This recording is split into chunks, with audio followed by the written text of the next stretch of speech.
What's up, you guys? I'm out here at a friend's house. Police Officer Boyd, it's his daughter, her F-150, if you see that right behind me. It's a 2014 with the 5.0, and it was having intermittent starting issues when he called me yesterday.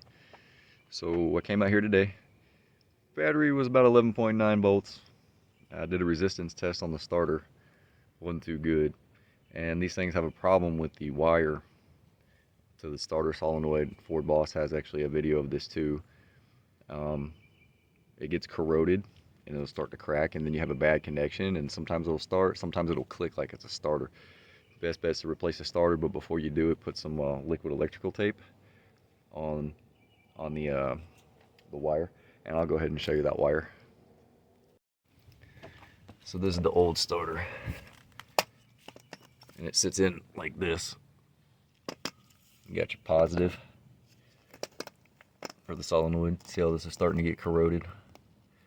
Look at this wire.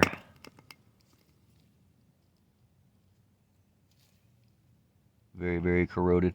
So what you do is get you some liquid electrical tape and paint that, and that'll keep that from corroding.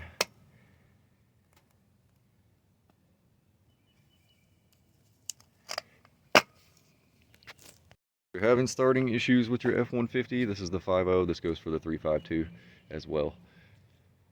Check that wire right there at the starter.